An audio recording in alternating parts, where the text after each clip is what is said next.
Une femme qui fait une FIV, elle va commencer par avoir une évaluation médicale avec des examens complémentaires, puis un traitement, et durant le traitement des examens d'échographie, prise de sang, suivi d'un recueil des ovocytes.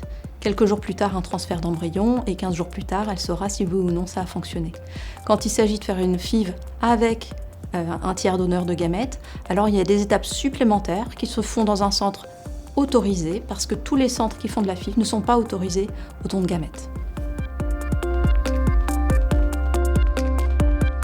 Depuis la loi de bioéthique et l'accès à l'AMP aux couples de femmes et aux femmes non mariées, le nombre de demandes de prise en charge a énormément augmenté et les délais de parcours aussi. On est à peu près à 15 mois de délai pour avoir une AMP avec un don de gamètes.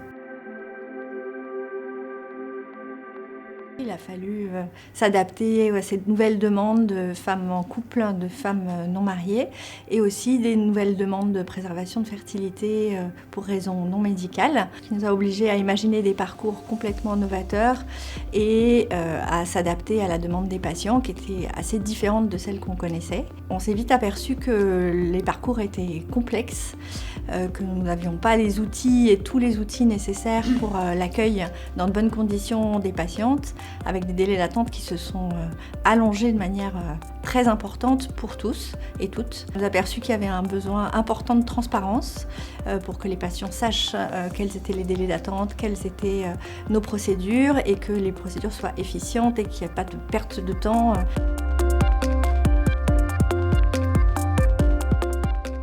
L'enjeu, c'est de comprendre et de mettre en place des actions pour réduire ces délais de prise en charge.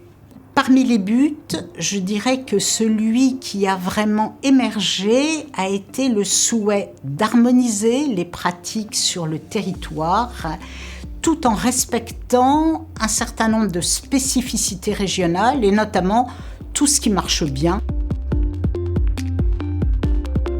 Pour mener ces travaux, on a créé un groupe de travail qui a la particularité de réunir 40 personnes, des professionnels, des patients et des agences régionales de santé. L'enjeu de ce groupe, c'était d'utiliser vraiment les compétences des 40 personnes qui sont présentes.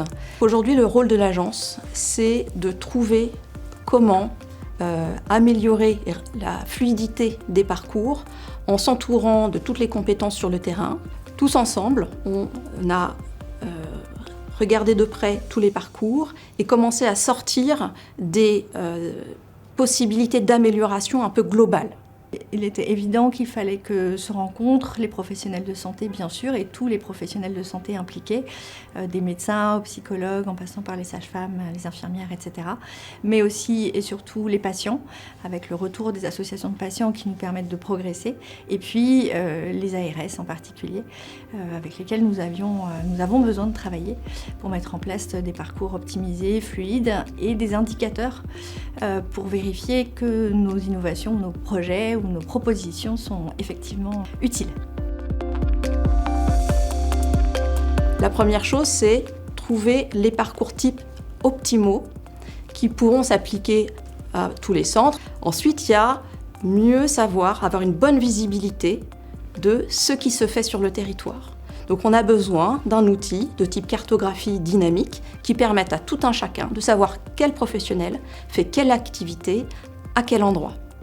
Il est apparu également qu'un levier majeur de fluidification, c'était le partage d'informations médicales entre tout le monde.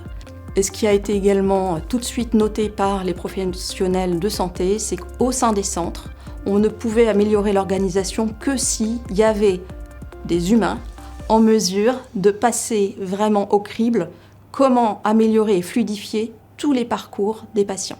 Donc c'est une fonction de coordonnateur qui va permettre de suivre les actions correctives, de suivre des indicateurs et d'améliorer tous les parcours. On a identifié 4 indicateurs principaux. La satisfaction des professionnels et des patients, les temps d'attente et les délais de prise en charge, mais aussi les temps de transport qui nous paraissaient être des indicateurs suffisamment solides pour nous donner une idée de l'efficacité des propositions que nous aurions faites.